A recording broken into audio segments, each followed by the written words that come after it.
Hi guys, good morning. আমরা গেতাছি নগাঁও সামগ্রী।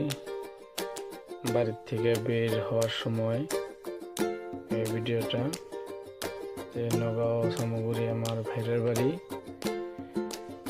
অনেক দিন পরে গেতাছি, 3 বছর আগে গেছিলাম আর 3 বছর পরে এখন গেতাছি।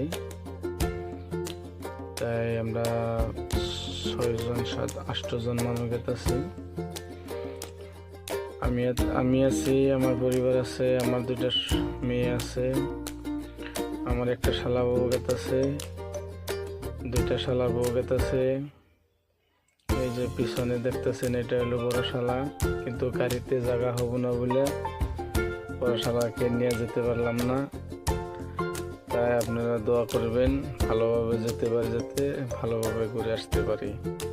Thank you.